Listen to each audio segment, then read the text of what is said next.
As the first weeks of the new decade passed in January 1920, Americans believed they understood the consequences as Prohibition descended upon the land, closing breweries, distilleries, and saloons. Even as bootleggers, rum runners, and moonshiners, men like Roy Olmsted, stepped up to seize the opportunity, organizing themselves into conspiracies to obtain, manufacture, and sell liquor to willing buyers, few Americans imagined that the 18th Amendment would not be a permanent fixture in their lives. Women activists, the foot soldiers who had won the battle to ratify the 18th Amendment, were turning their attention to the impending ratification of the 19th Amendment, giving women the vote nationwide. These twin amendments seemed to offer redemption, two chances to perfect the American soul, correcting the sins of the past and opening a new chapter for those women willing and able to face the challenges. Pauline Sabin, a New York socialite, and Mabel Willebrandt, the U.S. Assistant Attorney General, would not have characterized themselves as redeemers, but they understood the importance of the moment and the public perception that forever defined Prohibition as a women's issue. Prohibition's success or failure would be measured in the public's consciousness often by the success or failure of these two women, whose paths would cross only a few times, but whose impacts must be weighed together.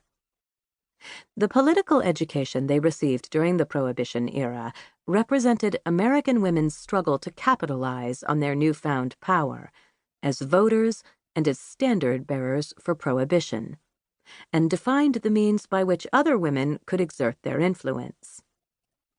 In the process, Sabin and Willebrandt absorbed lessons from the men they encountered, some of whom assisted their efforts, others resisting, and still others serving as touchstones for measuring advancement. One man, Roy Olmsted, the cop-turned-rum runner, never met either woman, but his experience would help them define their beliefs about Prohibition, the limits of constitutional authority, and the rightness of their paths, reaching two very different conclusions. Mrs. Charles Sabin stepped lightly through the gilded reception hall of the Hotel Astor, greeting national political figures, renowned business leaders, and members of New York's highest society, each a prospect to be cultivated in a few brief moments. A daunting task as the rush of top hats and fur coats swept in. She was too polished not to look composed, at home, despite being required to balance different constituencies as on a knife's sharp edge.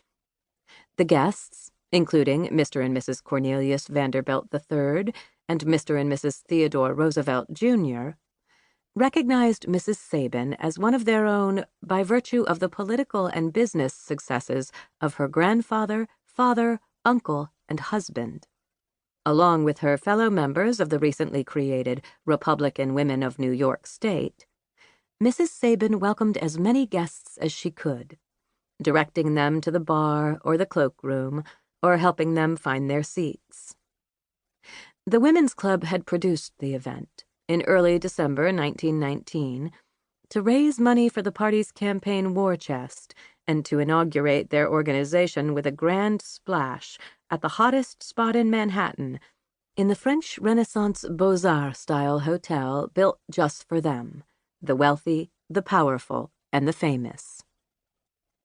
The absence of the senior U.S. Senator from New York, the powerful Republican James W. Wadsworth, Jr., generated talk. Senator Wadsworth had sent a telegram, to be read from the podium, explaining why he could not attend, a cover story fooling no one. The antagonism between Wadsworth and club women was years old and well known. The leaders of the Republican Women of New York State had declared war on Senator Wadsworth because of his opposition to women's suffrage, even as the proposed 19th Amendment neared full authorization by the requisite 36 states. Wadsworth further damaged his appeal by his opposition to the 18th Amendment, weeks away from implementation, which had been carried to fruition by many of the same women supporting passage of the 19th Amendment. Passage of the two amendments inspired club women to envision the next set of changes needed in government to improve society. Ousting Senator James Wadsworth seemed to many a logical step.